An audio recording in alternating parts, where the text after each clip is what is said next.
इतिहास की online classes में आपका स्वागत है। हम मौर्य वंश की स्थापना और चंद्रगुप्त मौर्य का गद्दी पर बैठना या चंद्रगुप्त मौर्य के द्वारा मौर्य साम्राज्य की स्थापना के बारे में पढ़ रहे हैं। इससे पहले हमने उसकी जाति के बारे में और उसकी राजगद्दी पर बैठने के बारे में हमने पढ़ा था। इस वीडियो के अंदर हम ये समझने का प्रयत्न करेंगे कि चंद्रगुप्त जब गद्दी पर बैठता है तो उसकी मुख्य रूप से क्या उपलब्धियां रही। देखिए कि उस दौर का जो भारत है वो टुकड़ों टुकड़ों में विभाजित है। तो चंद्रगुप्त को गद्दी पर बैठते ही जिन परिस्थितियों का सामना करना पड़ रहा है, क्योंकि घनामन को हरा करके या उसको हटा करके जब गद्दी पर बैठा है तो उसको जो मगध मिला है वो मगध एक तरह से कहिए कि शासन व्यवस्था उसमें प्रॉपर नहीं है। लोग नंद वंश के शासन से पीड़ित थे, तो जनता के अंदर वापस विश्वास पैदा करना शासक का, इसके अलावा सीमाओं पर जो खतरा बना हुआ था विदेशी आक्रमणों का, उससे भी निपटना है। तो चंद्रगुप्त ने जब वो गद्दी पर बैठा तो उसने अपने या चाणक्य की सहायता से उसने अपने साम्राज्य को पूरे भारत में फैलाने का प्रयत्न किया। सबसे पहले उसका जो काम था कि जो सिकंदर ने भारत पर आक्रमण किया था और सिकंदर ने आक्रमण करके भारत के जिन क्षेत्रों को अपने अधीन किया था उन क्षेत्रों को वापस यूनानियों के कब्जे से कैसे मुक्त कराया जाए। तो सबसे पहला काम जो चंद्रगुप्त मौर्य ने किया है वो है कि यूनानियों के कब्जे से भारत को मुक्त कराना। दूसरा, मगध के अंदर जो एक अराजकता पैदा हुई थी, शासक के प्रति जनता के अंदर जो घृणा थी, जो एक अविश्वास था, उस अविश्वास को वापस विश्वास में बदलना, ये उसके सामने बड़ा काम। तो ये काम उसने बहुत अच्छे तरीके से किया। तो भारत के अंदर साम्राज्य का उसने विस्तार किया। जस्टिन जो है विद्वान क्या लिखते हैं? जस्टिन लिखते हैं कि चंद्रगुप्त मौर्य ने 6 लाख की सेना लेकर संपूर्ण भारत को रौंद डाला और उस पर अपना अधिकार किया। ये जस्टिन लिखता है। अतिशयोक्ति हो सकता है, लेखन में अतिरंजन हो सकता है, लेकिन हमें क्या समझना है? हमें यह समझना है कि किस तरह से उसने एक विशाल सेना का गठन किया और अपने सैन्य बल के द्वारा उसने भारत पर जो है वो अपने साम्राज्य का विस्तार किया है। यानी 6 लाख की सेना लेकर उसने संपूर्ण भारत को रौंद डाला और उस पर अपना अधिकार कर दिया।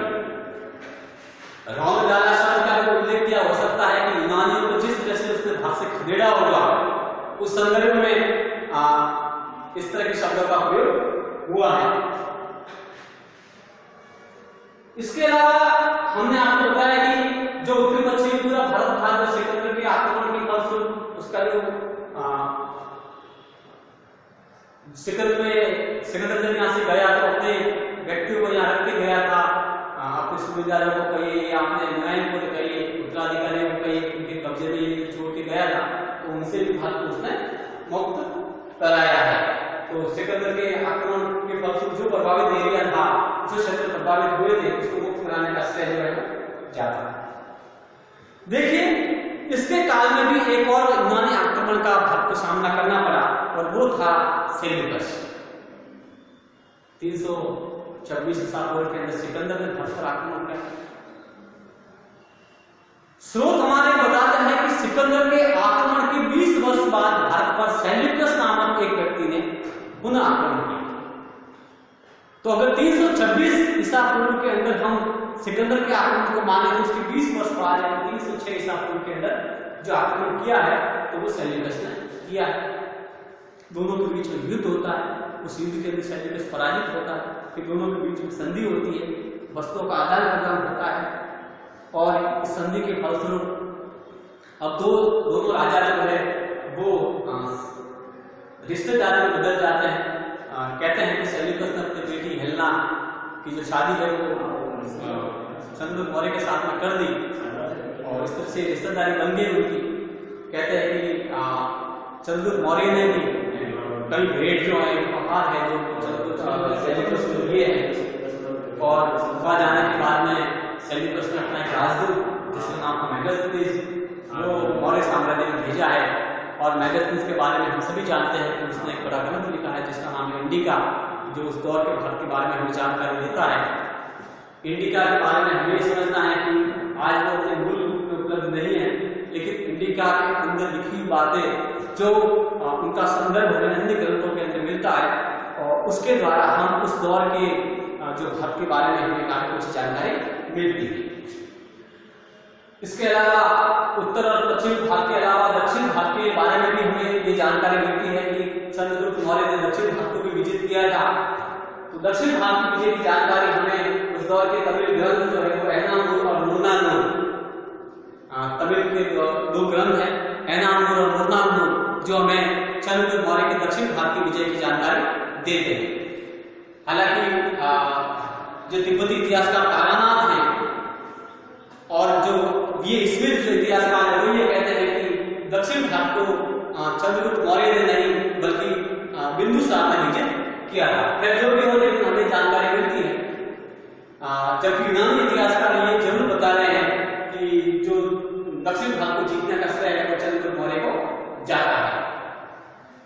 अपने अंतिम समय के अंदर चंद्रगुप्त मौर्य जैन शासक भट्टबाहु से शिक्षा लेता है, जैन धर्म की दीक्षा ले लेता है और दक्षिण भारत में जो एक मैसूर कर्नाटक के अंदर जाकर के श्रवणबेलगोला नाम स्थान पर चंद्रगिरी पहाड़ी है, वहां जाकर के संलेखना पद्धति के द्वारा अपने जीवन का त्याग कर देता है।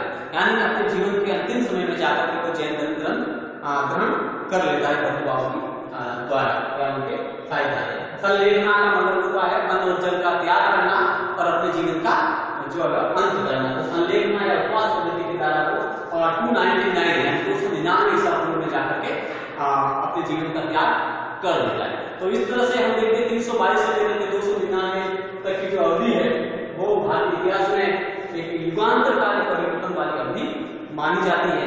और चंद्रगुप्त मौर्य वो व्यक्ति है जिसने भारत के अंदर मौर्य साम्राज्य की स्थापना की, भारत का राष्ट्रीयकरण करने का प्रयत्न किया, भारत को एकीकृत करने का प्रयत्न किया।